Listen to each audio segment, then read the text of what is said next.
So hello everyone, welcome back to the channel. I hope you all are doing great. So friends, this video is gonna be based on education under British rule. British शासन के दौरान में शिक्षा की क्या स्थिति थी, क्या कुछ बदलाव और क्या सारी एक्ट्स या कमीशंस आए थे ब्रिटिश शासन के दौरान, तो उसे हम लोग इस वीडियो में कवर करेंगे, ठीक है। And I will try my best to make you understand in very easy way, ठीक है। तो बेसिकली आपके एग्ज़ाम में एजुकेशन फैक्ट से क्वेश्चन बन जाते हैं, बहुत डेप्थ में वो नहीं पूछेंगे, जैसा कि 22 वाले पेपर में 1813 चार्टर एक्ट से था क्वेश्चन, ठीक है, कि पहली बार कब इन्वेस्ट किया गया ब्रिटिश शासन के द्वारा इंडियन एजुकेशन के लिए, ठीक है। तो इस तरह से कुछ क्वेश्चन था। तो बेसिकली फैक्ट बेस्ड आपके क्वेश्चन बनेंगे, बहुत डेप्थ में नहीं जाना है, ठीक है। बिल्कुल ऊपर ऊपर से मैं आप लोगों को सब कुछ कवर करा दूंगी जो कि पूछा जा सकता है, ठीक है, जो भी एक्सपेक्टेड है। ओके, सो चलिए हम लोग स्टार्ट करते हैं। सबसे पहले चार्टर एक्ट 1813 से चार्टर एक्ट, इस चार्टर एक्ट को हम लोग समझेंगे, बट बिफोर दैट एक बार समझ लेते हैं कि जो ब्रिटिश रूल था, ठीक है, जो ब्रिटिश सरकार थी वो क्यों चाहती थी कि ये जो लोग हैं, भारत के लोग हैं, वो एजुकेट क्यों हों, ठीक है। तो आप लोग भी इस चीज़ को मे भी जान रहे हो या नहीं भी जान रहे हो, तो कीप दिस इन माइंड। क्यों वो लोग बेसिकली पहले क्या करने को यहाँ आए थे, ट्रेड करने को आए थे, ठीक है। तो ट्रेड करने को आए थे, तो उसके दौरान फिर धीरे धीरे उन्होंने यहाँ की शासन की बागडोर संभाल ली, ठीक है। फिर जो भी ट्रेड वगैरह हो रहे हैं या फिर जो भी शासन उनका चल रहा है, गवर्नेंस जो वो चला रहे थे, उसके लिए उन्हें बहुत सारे लोग इंग्लैंड से बुलाने पड़ते थे, ठीक है, क्योंकि यहाँ के जो लोग थे, बहुत ही कम ऐसे लोग थे जो कि इंग्लिश जानते थे, ठीक है, या फिर मॉडर्न एजुकेशन से परिचित थे। तो यही रीज़न था कि उन्हें अपने वर्क को फैसिलिटेट कराने के लिए, ठीक है, कुछ पढ़े लिखे लोगों की ज़रूरत थी जो कि यहाँ पर ही रह कर के काम करे, कम फी में उनके काम भी हो जाए, बाहर से इंग्लैंड से उन्हें कोई अदर ऑफिसर या फिर अदर क्लर्क्स को बुलाना ना पड़े। यही रीज़न था सबसे पहले उनका ये इनिशिएटिव लेने का, ठीक है, कि वो एजुकेशन पे भी इन्वेस्ट करेंगे, ठीक है। The main thing was this, उन्होंने अपने रीज़न से स्टार्ट किया, ठीक है, बट लेटर ऑन उन्होंने धीरे धीरे इस बात को समझा कि पूरे भारत के लोगों में भी एजुकेशन पहुंचनी चाहिए, ठीक है। तो इन सभी के पूरे डेवलपमेंट को हम लोग देखेंगे कि ब्रिटिश टाइम में कैसे कैसे ये सारी चीज़ें, ये सारे इवेंट्स चले, ठीक है। तो इस सीरीज़ में सबसे पहला है हमारा चार्टर एक्ट 1813, ठीक है। चार्टर एक्ट 1813 जो है हमारा, तो इसे समझने से पहले चार्टर समझ लीजिए कि चार्टर एक्ट आखिर होता क्या है। तो चार्टर बेसिकली एक तरह का अधिकार पत्र है, ठीक है, अधिकार पत्र है जिसे कि पास किया जाता था, बट वो कम टाइम के लिए होता था, 20 सालों के लिए होता था।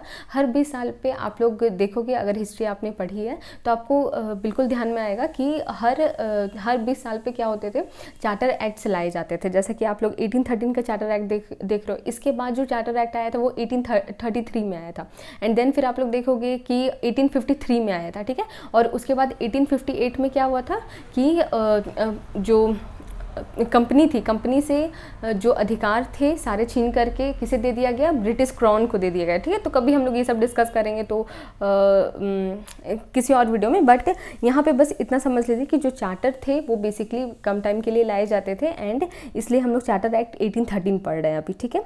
चार्टर एक्ट 1813 में और भी बातें की गई थी, बट हम लोगों के लिए क्या इंपॉर्टेंट है कि हम लोग बस एजुकेशन से रिलेटेड वाले जो पॉइंट है उन्हें देख ले, ठीक है। तो ये जो चार्टर एक्ट 1813 था वो first significant action the British government took to modernise education in India. भारतीय शिक्षा का आधुनिकीकरण के क्षेत्र में अंग्रेजी सरकार का पहला महत्वपूर्ण स्टेप था, ठीक है। तो ये जो चार्टर एक्ट 1813 है, ये पहली बार ऐसा कह सकते हैं कि एजुकेशन, इंडिया में एजुकेशन को लेकर के बात की गई, ठीक है, एजुकेशन को मॉडर्नाइज करने की बात की गई, किसमें, चार्टर एक्ट 1813 में, ठीक है। The responsibility of Indian education fell on the east India company, ठीक है। ईस्ट इंडिया कंपनी के ऊपर, कंधों पर ये जिम्मेदारी आई कि इंडियन एजुकेशन के बारे में भी वो क्या करे, सोचे, ठीक है। 1 lakh rupees to be spend on Indian education yearly, ठीक है, मतलब एनुअली क्या करना था कि जो भी प्रॉफिट होगा उससे 1 लाख जो मनी है, ठीक है, ये किस में डिनोट की, ये किसके लिए होगी, वो इंडिया में एजुकेशन को प्रमोट करने के लिए होगी, ठीक है। तो 1 lakh rupees to be spend on Indian education yearly. Company प्रत्येक वर्ष भारतीय शिक्षा के लिए 1 लाख रुपए खर्च करेगी, ठीक है, सिंपल सा, इसे ध्यान रख लेना है। नेक्स्ट पॉइंट हम लोग देखते हैं, एक बार मैं समराइज भी करवा दूंगी। The Christian missionaries were involve in schooling during this time but their main priorities were conversions and religious instruction. ठीक है, तो बेसिकली यहाँ पे बोला जा रहा है कि ईसाई मशीनरी, ठीक है, मिशनरी जो भी थे उनको भी वेलकम किया गया कि यहाँ पर आप आइए और क्रिश्चियनिटी मतलब या फिर एजुकेशन फैलाइए, बट उनकी जो मेन प्रायोरिटी थी, मेन उनका जो लक्ष्य हो गया वो क्या हो गया कि वो लोगों के धर्म परिवर्तन कराने लगे। ठीक है, तो ये 4 मेन बातें थी। ठीक है, एक बार समराइज कर देती हूँ, बिल्कुल छोटा छोटा सा पॉइंट है, बिल्कुल ध्यान में रह जाएगा। ठीक है, चार्टर एक्ट 1813 सबसे पहली बार ब्रिटिश जो सरकार थी उन्होंने एजुकेशन को मॉडर्नाइज करने की बात इस चार्टर एक्ट में करी। ठीक है, जो इंडियन एजुकेशन है उसकी रिस्पॉन्सिबिलिटी ब्रिटिश कंपनी को दी गई। ठीक है, 1 लाख का एनुअल बजट फिक्स किया गया कि एजुकेशन पर, इंडियन एजुकेशन पर इतनी दी जाएगी। उसके बाद क्रिश्चियन मिशनरीज को भी बुलाया गया ताकि वो लोग एजुकेशन को प्रमोट करें, बट वो लोग क्या करने लगे थे कि रिलीजन का प्रचार प्रसार करने लगे। ठीक है, तो इसमें से हम लोगों का 3 बस इंपॉर्टेंट है।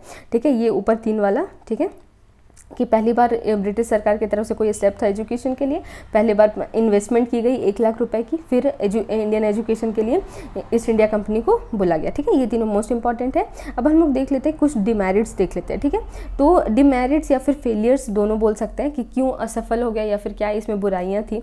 तो इसमें बहुत अच्छे से स्पेसिफाई नहीं किया गया कि क्या पढ़ाया जाएगा, इंडियन लोगों को क्या पढ़ाया जाएगा, किस लैंग्वेज में पढ़ाया जाएगा। ठीक है, क्योंकि वो लोग तो हैं इंग्लिश वाले। ठीक है, एंड यहाँ के जो लोग हैं, मोस्ट ऑफ द पीपल हैं, वो क्या है, लोकल लैंग्वेज बोलते हैं। ठीक है, तो डिमेरिट इसकी क्या हुई कि किस लैंग्वेज में पढ़ाया जाए ये क्लियर नहीं था।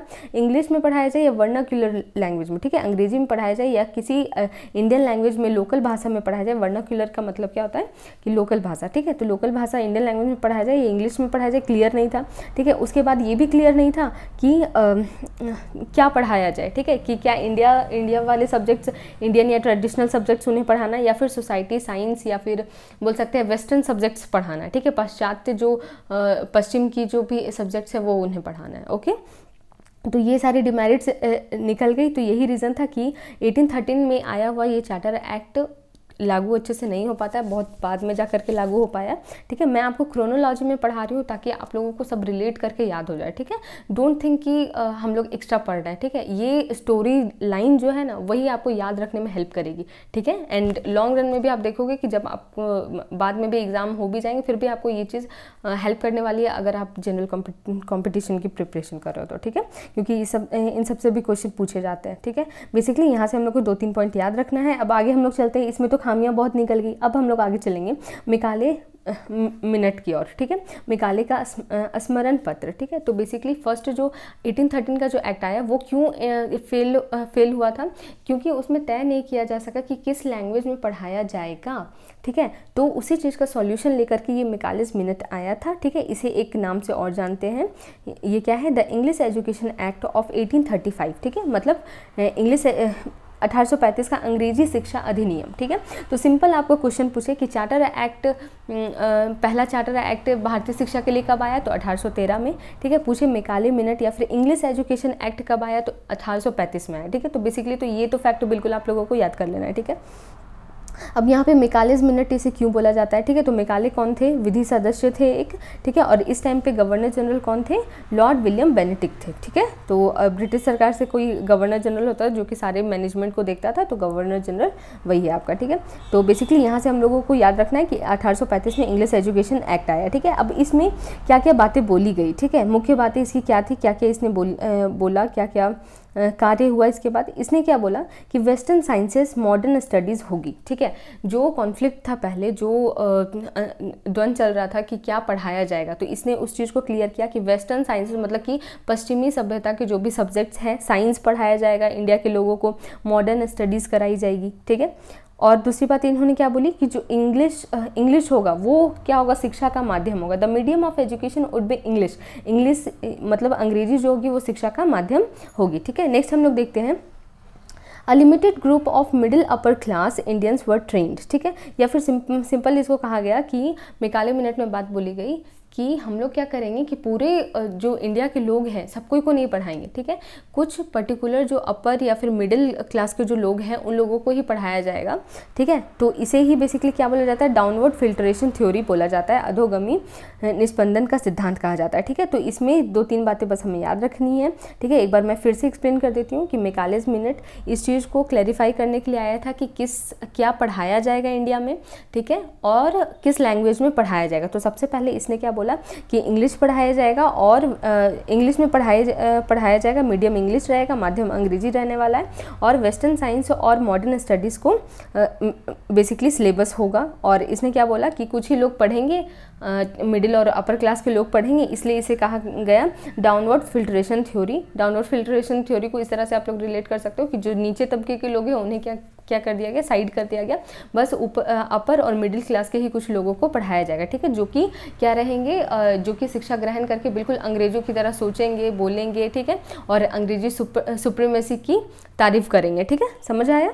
क्योंकि वो अपने जैसे कुछ लोग यहाँ पे तैयार करना चाहते थे जो कि और भी लोगों को, जो जनमानस है, उन्हें क्या करे, ब्रिटिश सरकार के बारे में क्या करे, बहुत तारीफ करे, इन सेंस आप लोग बोल सकते हो ऐसा, ठीक है। तो बस ये हमें याद रखना है। इंग्लिश एजुकेशन एक्ट 1835 में आया। कौन था इस time governor general, Lord William Bentinck थे, ठीक है। मीडियम इंग्लिश में होगा, ये सबसे पहले किसने बताया, तो मैकाले मिनट में बताया गया, जो कि 1835 में आया, ठीक है, वेरी सिंपल। अब आगे हम लोग चलते हैं।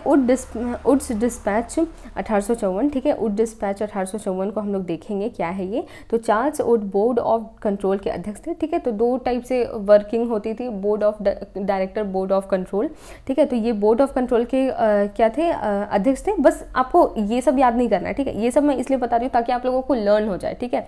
तो ये जो ये थे अध्यक्ष थे, ठीक है। भारत में शिक्षा व्यवस्था में सुधार हेतु उन्होंने एक विस्तृत योजना तैयार की जिसे तत्कालीन गवर्नर जनरल डलहौजी द्वारा लागू किया गया, ठीक है। सिंपल याद रखना है कि जो चार्ल्स वुड थे वो क्या थे, एक कोई अध्यक्ष थे, ठीक है। उन्होंने क्या किया कि जो शिक्षा व्यवस्था है भारत में उसका सुधार करने के लिए एक उन्होंने क्या बोल सकते हैं, एक काइंड ऑफ रिपोर्ट और रिकमेंडेशन अपनी दी, ठीक है। और इस टाइम कौन थे, गवर्नर जनरल डलहौजी थे, ठीक है। मुख्य बातें इसकी क्या थी, डाउन फिल्ट्रेशन थ्योरी का विरोध कर दिया, मतलब इसने शिक्षा का भारत के जन सामान्य तक प्रसार करने की बात कही, ठीक है। तो हमने मैकाले मिनट में क्या देखा कि उसमें बोला गया कि डाउन फिल्ट्रेशन थ्योरी होगी, डाउनवर्ड फिल्ट्रेशन थ्योरी में हमने क्या देखा कि सिर्फ कुछ ही लोगों को पढ़ाया जाएगा। उसमें क्या बोला गया कि जो स्टडीज़ होगी वो सीमित होगी, कुछ ही लोगों तक सीमित होगी। बट इस कंडीशन में डाउन फिल्ट्रेशन, ये जो वुड डिस्पैच हम लोग देख रहे हैं, इसने क्या बोला, नहीं, पूरी जो इंडियन सोसाइटी है, पूरे जितने भी इंडिया के लोग हैं, जनमानस के जितने भी लोग हैं, सभी क्या करेंगे, एजुकेशन ग्रहण करेंगे। इसने क्या किया, डाउनवर्ड फिल्ट्रेशन थ्योरी की निंदा की, ठीक है, या फिर विरोध किया, सिंपल, ठीक है। अगर आपको क्वेश्चन पूछे कि कौन सी घटना थी या फिर कौन सी वो बोल सकते हैं, क्या बोल सकते हैं इसे, कौन सी वो रिपोर्ट थी, ठीक है, जिससे कि पहली बार भारत के सभी लोगों को एजुकेशन पहुंचाए जाने की बात कही, तो वुड डिस्पैच 1854, और ये टाइम तो याद रखना ही है, ठीक है। नेक्स्ट हम लोग देख लेते हैं। इसके तहत भारत के सभी राज्यों में शिक्षा विभाग की स्थापना का निर्देश दिया गया, ठीक है। एजुकेशन डिपार्टमेंट हर राज्य या फिर हर प्रोविंस, हर प्रांत में खुलेगा, ठीक है। नेक्स्ट क्या बात की गई, इसने पहली बार महिला शिक्षा हेतु प्रयास किया, ठीक है। तो ये क्वेश्चन ये बिल्कुल ध्यान में रखना है कि पहली बार महिला शिक्षा के लिए कदम किस या फिर किस ये में ध्यान दिया गया, ठीक है। पहली बार महिला शिक्षा की बात किसमें की गई, ब्रिटिश सरकार के द्वारा, तो वुड डिस्पैच 1854, मैं क्या बोल रही हूँ, 1854, ओके।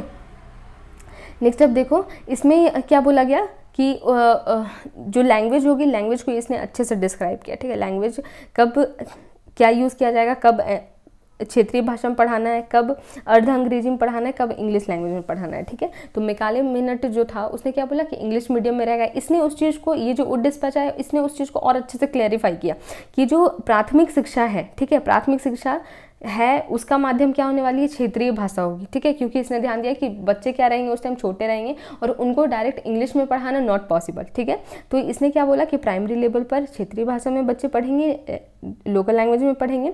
फिर मिडिल जो माध्यमिक शिक्षा होगी, ठीक है, जब मिडिल क्लासेस में वो लोग आ जाएंगे तब एंग्लो वर्नाक्यूलर लैंग्वेज में पढ़ाएगी, मतलब अर्ध अंग्रेजी का प्रयोग होगा, ठीक है। आधी क्या होगी लोकल लैंग्वेज और आधी क्या होगी इंग्लिश का प्रयोग होगा, ठीक है। उच्च शिक्षा जो हायर एजुकेशन होगी वो क्या होगी इंग्लिश में होगी, ठीक है। तो इस चीज़ को ध्यान रखना है।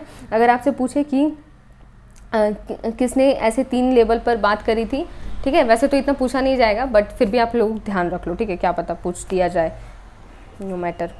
Okay, first 3 universities in India established, ठीक है। तो उड डिस्पैच के द्वारा ये क्वेश्चन पूछे कि जो प्रथम 3 यूनिवर्सिटीज़ है, विश्वविद्यालय है, वो किसके तहत स्थापित की गई। तो ये उड डिस्पैच था। और कहाँ कहाँ स्थापित की गई, देखिए कलकत्ता यूनिवर्सिटी, आपकी Calcutta university, Madras university, Bombay university, ये सब की स्थापना कब हुई है 1857 में हुई है। ओके, तो ठीक है। और ये चीज़ एक बार मैं रिकॉल कर दूंगी, ठीक है, डोंट वरी, आप लोग बस अभी सुनते जाओ।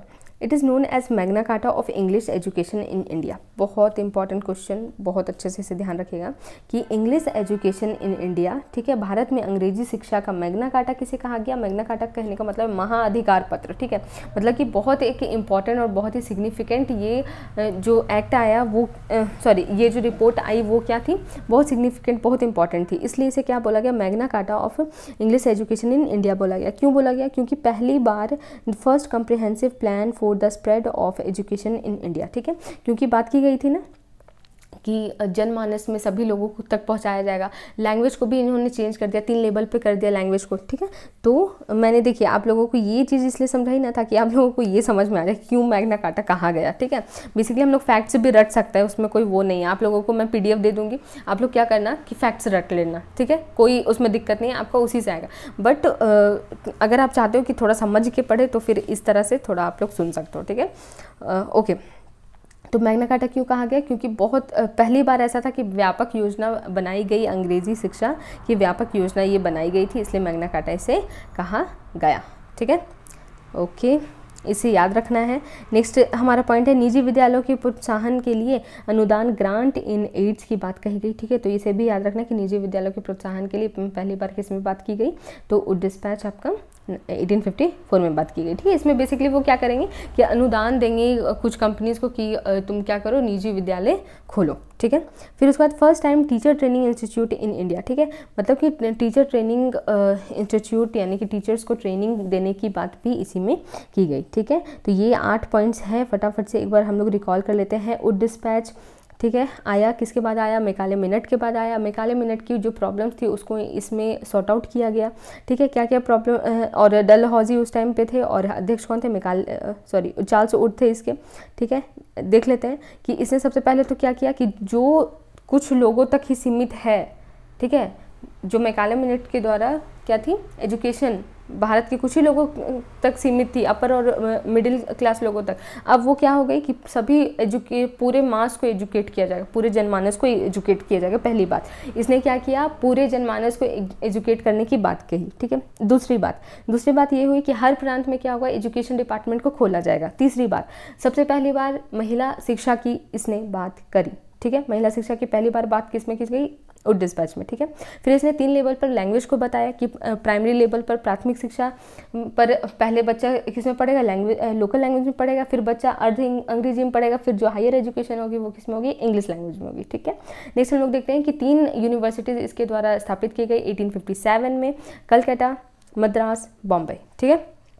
ऐसा भी क्वेश्चन पूछा जा सकता है कि 1857 में किस एक यूनिवर्सिटी की स्थापना नहीं की गई, ठीक है। तो आप लोग इस तीनों को भी याद रख लेना, ठीक है, क्योंकि देखिए एजुकेशनल फैक्ट है। अब 1813 से पूछा गया तो हो सकता है कि इस तरह से पूछा जा सकता है, ठीक है। इसलिए मैं जो भी एक्सपेक्टेड है, जो इम्पोर्टेंट है वो मैं कवर करा दे रही हूँ, ठीक है। ओके, और इसमें क्या था कि छठी बात क्या थी कि Magna Carta of English education India इसे कहा गया। बिल्कुल इस लाइन को बिल्कुल रट जाना, ठीक है। और पहला ये कॉम्प्रहेंसिव प्लान था इंडियन एजुकेशन का, ठीक है। और क्या हमने देखा कि प्राइवेट स्कूल को प्रोत्साहन दिया गया, फिर उसके बाद टीचर्स ट्रेनिंग की बात कही गई, ठीक है। तो ये हमारा यहाँ पे उड डिस्पैच कंप्लीट होता है, ठीक है। जो भी आप लोग यहाँ पे जो फैक्ट्स लिखे हुए हैं बेसिकली बस उसे थोड़ा थोड़ा आप लोगों को याद कर लेना है, ठीक है। ओके, नेक्स्ट अब हम लोग चलते हैं हम लोग चलते हैं अब हंटर कमीशन पे, ठीक है। हंटर कमीशन 1882 में आया, ठीक है। इसे हम लोग अब देखेंगे, 1882 में आया, ठीक है। वुड डिस्पैच जो था वो काफ़ी अच्छा था, ठीक है। 1854 में आया, बट वुड डिस्पैच कितना ज़्यादा सक्सेसफुल हुआ है, कितनी उसकी प्रोग्रेस हुई है, कहाँ तक वो पहुँचा है, किस लेवल पर वो वर्क कर रहा है, इन सब चीज़ों को इंटरप्रेट करने के लिए, समझने के लिए और कुछ रिकमेंडेशंस और कुछ सलाह देने के लिए हंटर कमीशन बैठाया गया था। हंटर कमीशन, हंटर आयोग, ठीक है, 1882 में आया, ठीक है। अब हिस्ट्री में एक और हंटर कमीशन है जो कि 13 अप्रैल 1919 की चेकिंग के लिए आया था, ठीक है। तो 13 अप्रैल 1919 को क्या हुआ था, जालियांवाला बाग हत्याकांड हुआ था, तो इसकी जांच पड़ताल करने के लिए भी हंटर कमीशन लाया गया था, ठीक है। तो वो 1919 वाला है और ये हम जो पढ़ रहे हैं 1882 वाला है, ठीक है। 1882 वाला जो है वो एजुकेशन से रिलेटेड है और 1919 वाला क्या है, आपका जालियांवाला बाग से रिलेटेड, ठीक है। उसमें कन्फ्यूज़ नहीं होना है। ओके, फर्स्ट अब हम लोग देखते हैं, फर्स्ट लाइन जो है वही इंपॉर्टेंट है। First commission of Indian education, ठीक है। भारतीय शिक्षा का पहला आयोग कौन सा है भारतीय शिक्षा का पहला आयोग, तो हंटर कमीशन है, 1882 में आया, ठीक है। तो 2 क्वेश्चन तो यहीं से बन गया कि हंटर कमीशन किससे संबंधित है, तो एजुकेशन, भारत में शिक्षा से संबंधित है, ठीक है। पहला आयोग है क्या, भारतीय शिक्षा का, ठीक है। तीसरी बात क्या हो गई कि हंटर कमीशन कब लाया गया, 1882 में लाया गया, ठीक है।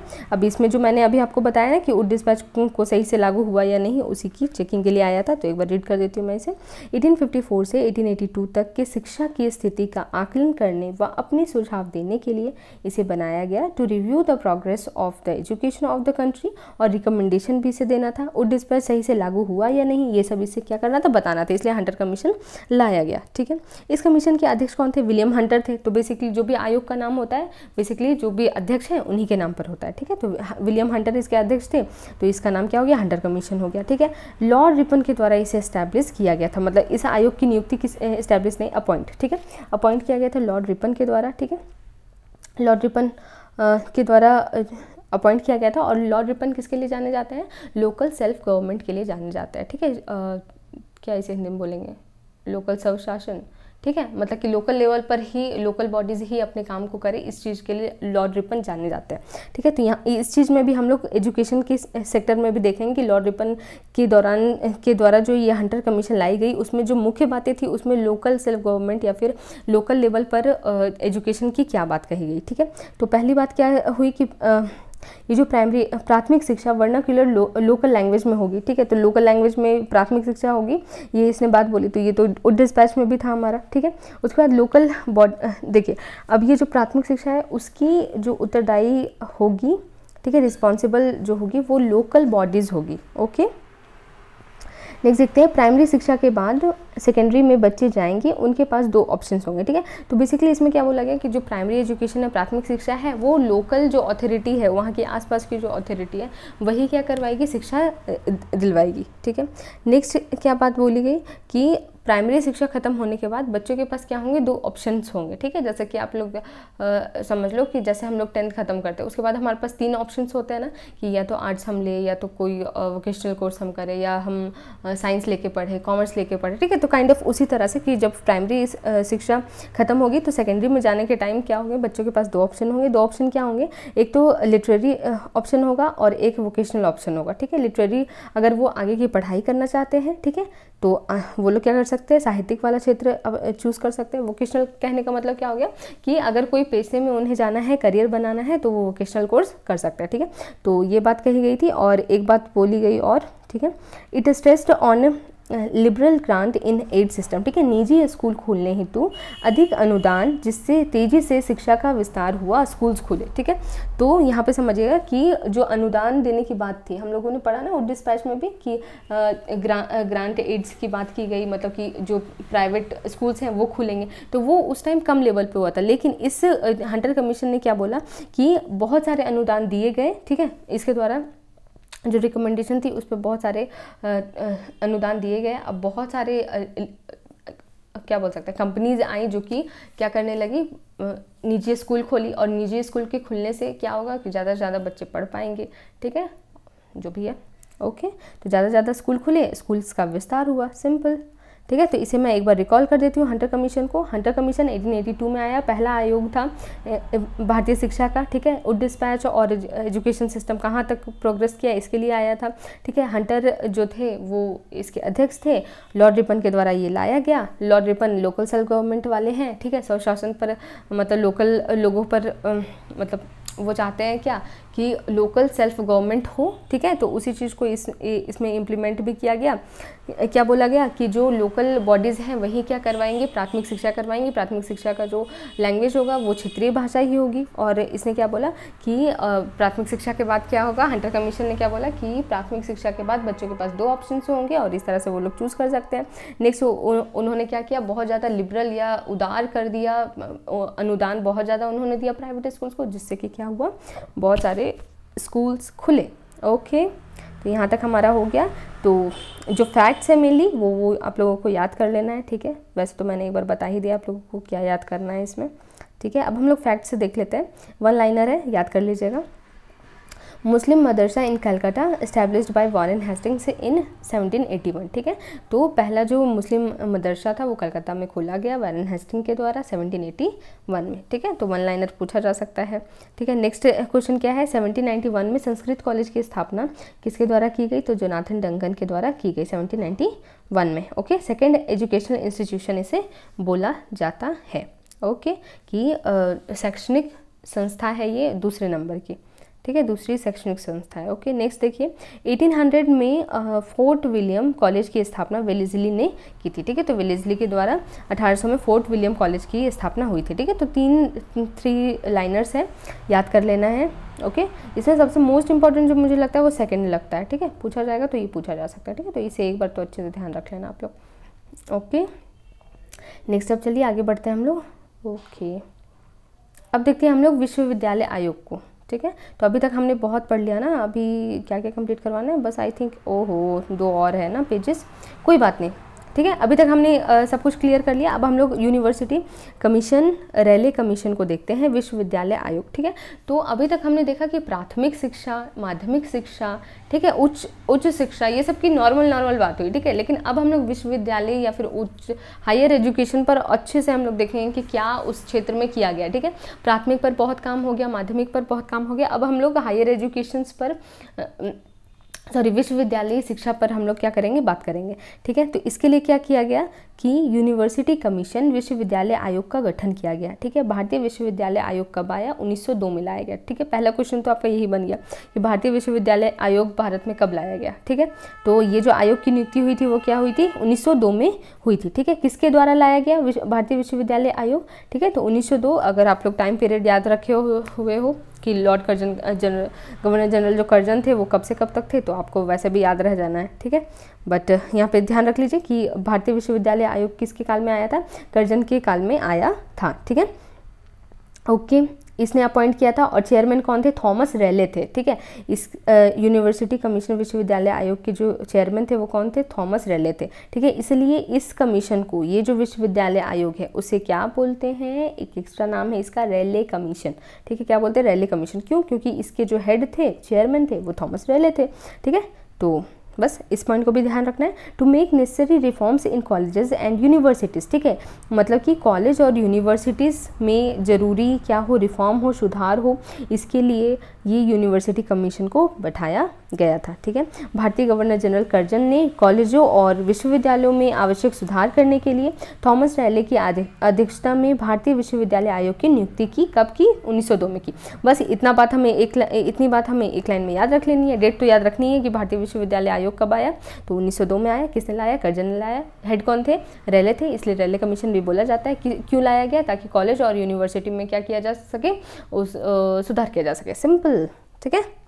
ओके, अब देखिए ये जो आयोग आया, तो आयोग ने क्या की होंगी, बहुत सारे रिकमेंडेशंस दी होगी, सलाह दी होगी कि ये चीज़ लाया जाए, ठीक है।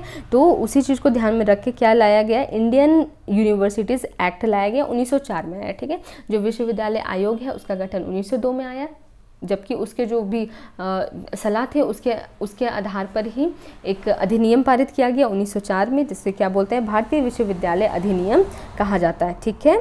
तो चलिए इसमें अब हम लोग देखते हैं कि इंडियन यूनिवर्सिटी कमीशन पर आधारित था, कर्जन के द्वारा ही ये भी लाया गया था। ठीक है, मुख्य बातें क्या थी इसकी, यूनिवर्सिटीज़ को रिसर्च कंडक्ट करने की आज़ादी दी गई। इस एक्ट ने सभी भारतीय विश्वविद्यालयों को केंद्र सरकार के अधीन ला दिया। ठीक है, तो ये बात ध्यान रखना है कि भारतीय विश्वविद्यालयों को केंद्र सरकार के अधीन किसने लाया, तो इस अधिनियम में ने लाया था। ठीक है, और केंद्र सरकार से यहाँ मतलब एक सीनेट से था। ठीक है, सीनेट में कुछ मेंबर्स होते थे जिनको इलेक्ट किया जाता था। ठीक है, तो एक अच्छा कदम था कि भारतीय विश्वविद्यालय को किसके अंडर ला दिया गया, सीनेट के द्वारा अंडर ला दिया गया, केंद्र सरकार के अंदर ला दिया गया, जो कि इलेक्ट होकर के जाते थे। ठीक है, अब हम लोग देखते हैं एफिलिएशन सिस्टम इसके द्वारा लाया गया, कॉलेज को यूनिवर्सिटी से जोड़ने का जो होता है। ठीक है, जैसे कि आप लोग भी किसी कॉलेज में पढ़ते होगे।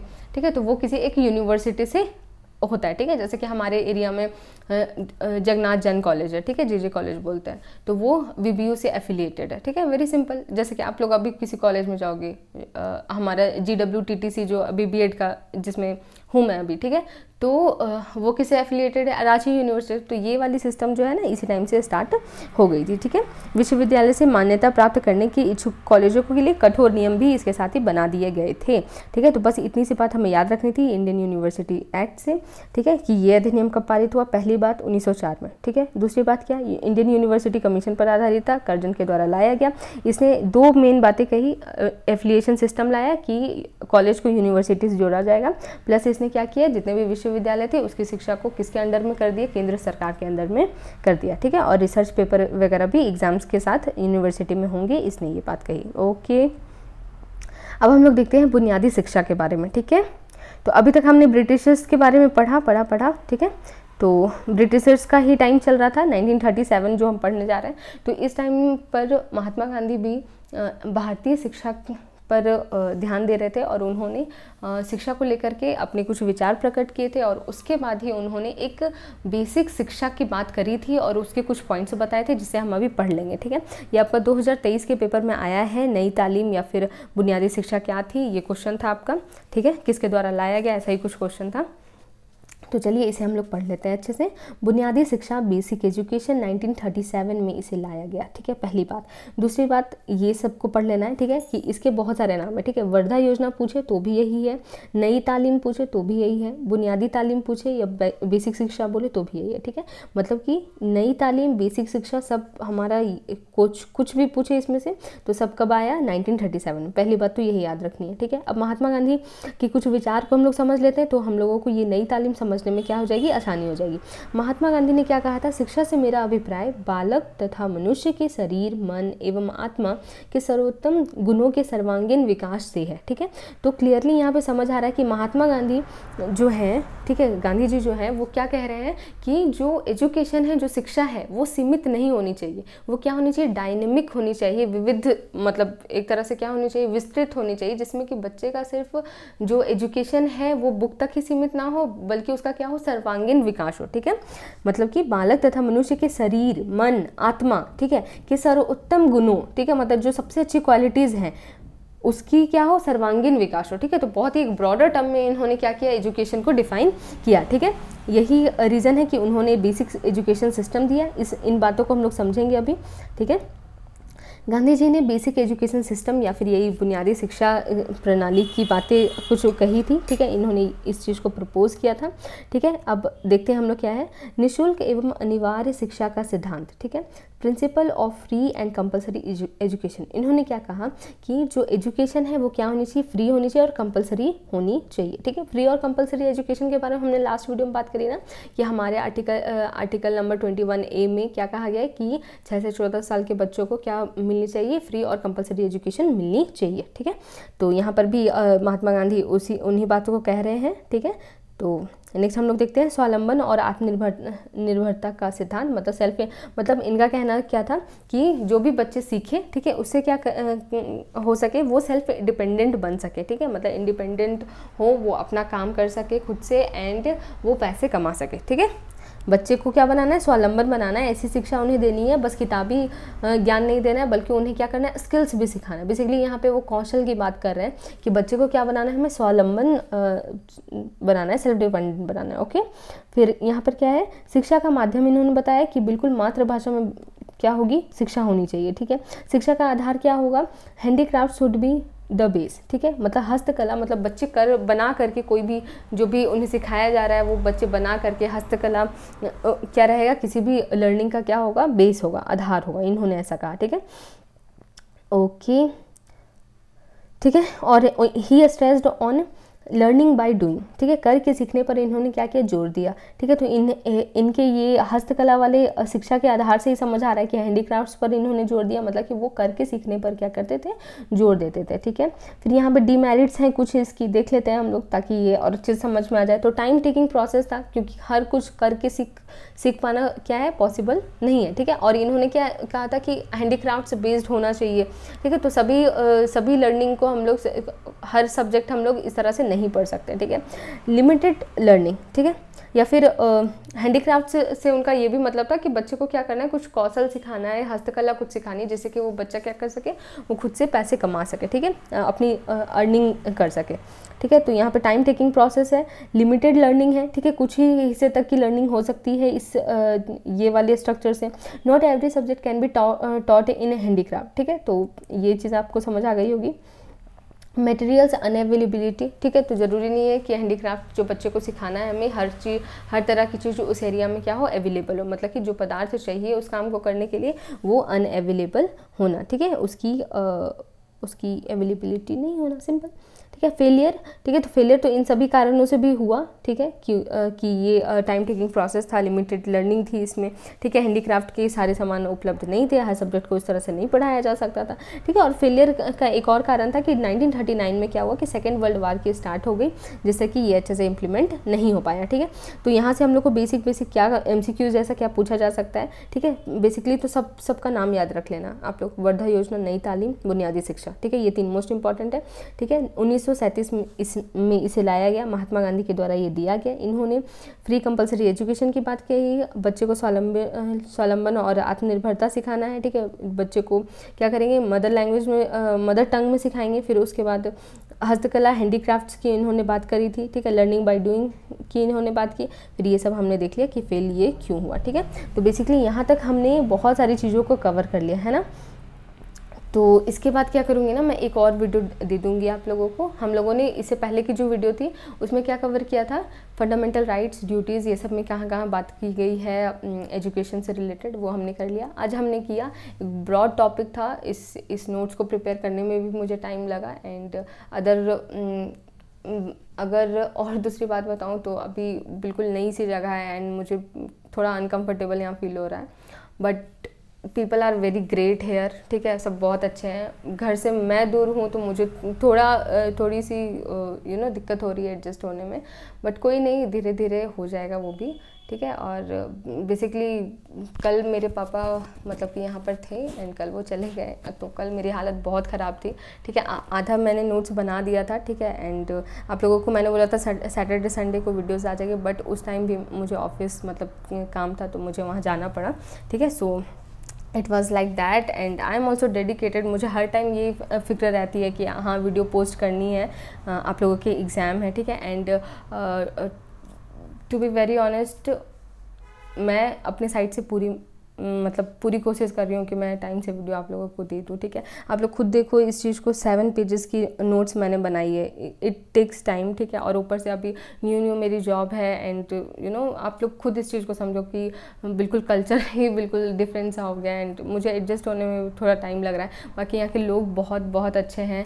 आप लोगों ने मुझे बोला कि MTS से रिलेटेड भी वीडियो बनाने की, तो धीरे धीरे जब भी टाइम मिलेगी तो वो आ ही जाएगी, बट अभी इंपॉर्टेंट है कि हम लोग झारखंड बीएड एंट्रेंस एग्जाम पर ध्यान दे लें, ठीक है। तो यहाँ पे हम लोगों ने बहुत सारे फैक्ट्स को डिस्कस किया, ठीक है। आप लोग फैक्चुअल MCQ जैसे बन सकते हैं, जैसे मैंने आप लोगों को डिस्कस किया कि ये वाला का ये याद कर लेना, ये डेट याद कर लेनी है, इसमें क्या कहा गया, ठीक है। तो बेसिकली आप लोग PDF से उसी चीज़ को लर्न कर लेना, ठीक है। ये जो PDF है आप लोगों को टेलीग्राम पर मिलेगी। अगर आप लोग अभी तक नहीं जुड़े हुए हो तो कमेंट सेक्शन में मैं पिन कर दूँगी, ठीक है, ग्रुप की लिंक, तो आप लोगों से ऐड हो जाना।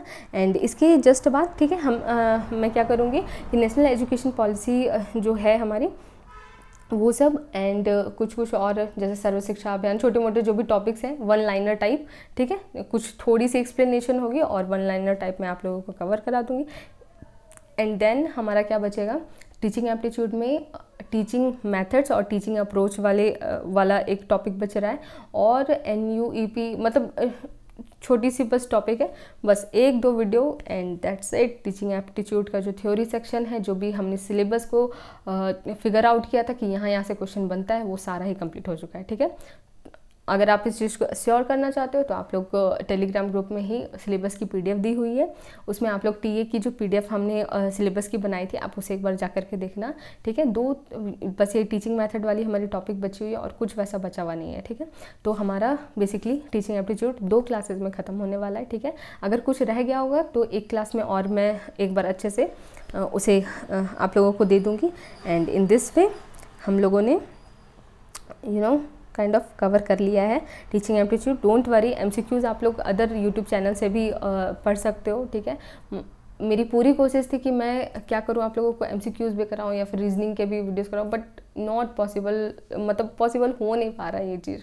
ठीक है, एक्चुअली मुझे लगा था टाइम मैनेज हो जाएगा। ठीक है, बट हर टाइम जैसा हम सोचते हैं वैसी चीज़ें नहीं होती है। ठीक है, आई होप आप लोग इस चीज़ को समझेंगे। मेरी बिल्कुल न्यू सी जॉब है, बिल्कुल न्यू सा प्लेस है, लोग बहुत अच्छे हैं, बट फिर भी दैट थिंग कि हाँ घर से मैं बहुत दूर हूँ, और ये सारी चीज़ें बस आई जस्ट बिलीव कि आप लोग इस चीज़ को समझोगे। तो ठीक है, शायद मैंने ज़्यादा बोल दिया। ओके, सो बाय बाय, नेक्स्ट वीडियो जल्दी आ जाएगी, और इसके बाद जो 10 मॉक्स है वो हम लोग कवर करेंगे। ठीक है, जल्दी से स्टार्ट करते हैं उसे भी। Okay, bye bye, take care.